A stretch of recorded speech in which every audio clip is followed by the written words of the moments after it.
Nú ætlum við að skoða það hvernig við gerum einföld skífurit.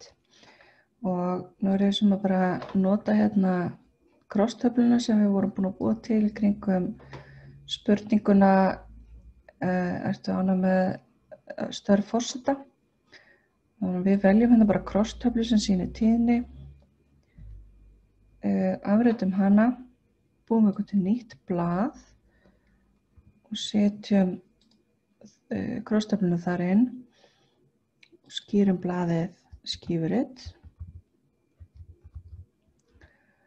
Og við notum skífurit fyrst og fremst til þess að sýna hlutfallslega skiptingu milli valmöguleika í flokkabreytu. Við notum skífurit líka samt bara heilt yfir frekar lítið vegna þess að súlurit eru alltaf betri en skífurit. Þau sýna betur hver myndin og það miklu auðveldara að lesa úr súluritum heldur en skífuritum. Skífuritin eru svona til að hægt að sjá hvernig þau eru búin til. En hérna erum við til dæmis með tíðni sem sýnir hvernig fólk svaraði þessari spurningu. Og ég er sem að velja bara tölurnar í samtalsdálkinum. Þannig að 728, 205 og 72. Við veljum ekki samtöluna og við byrjum bara að velja þessar tölur. Þá förum við í insert, við förum í pie charts, cirka fyrir miðri mynd í neðstu línu og 2D pie. Og ég vil bara vekja athygli á því, þrívíddar skífurit eru hræðileg. Við notum þau aldrei. Þau eru ekki í boði. Þetta er bara eitthvað sem á ekki að nota. Þau blekkja augað svo mikið og afbaka svo myndina við viljum aldrei nota. Við veljum hins vegar tvívíddar skífurit Ég ætla að færa það aðeins niður fyrir, svo að sjáum töfluna líka. Nú, þetta náttúrulega afskaplega lélegt skífurit, það vantar allar merkingar inn á það og svoleiðis. Þannig að við ætlum að byrja því að fara í select data eins og við gerðum með súluritin. Og í horizontal category access labels, það ætlum að fara í edit, alveg svo við gerðum með súluritin. Og núna veljum við já, nei og veit ekki. Og gerum OK og OK. Og sjáum við að núna eru komið já, nei og veit ekki fyrir neðan. Við ætlum náttúrulega að breyta titlinum.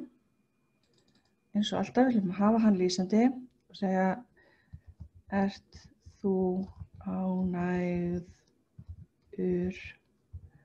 með störf forseta?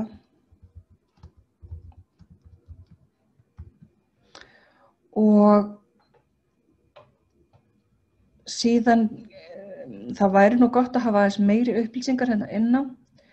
Þannig að við ætlum að breyta aðeins hvernig hlutin líti út. Og ef við förum inn í add chart element þá eru ýmsir valkostir.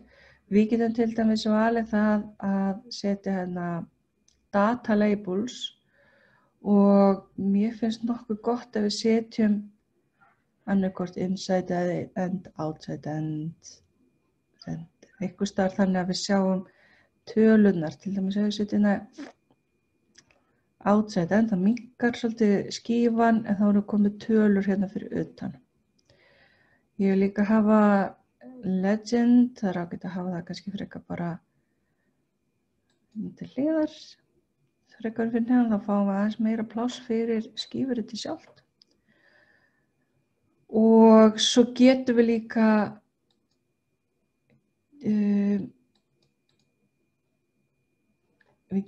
valið ýmsa valkosti eins og til dæmis ef við smellum á þessar tölur sem komu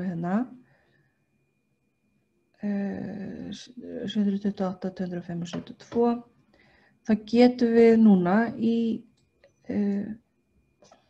í format data labels sem kemur til hægri.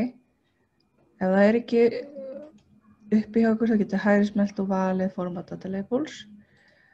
En hér getum við aftur farið á þennan súluritið. Það gefur okkur alls konar möguleika sem eru sérstaklega fyrir svona myndir.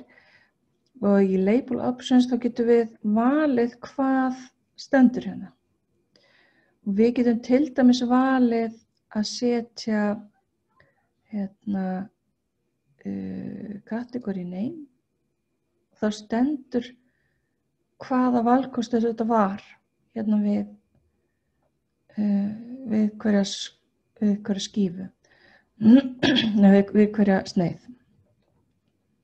Við getum haft líka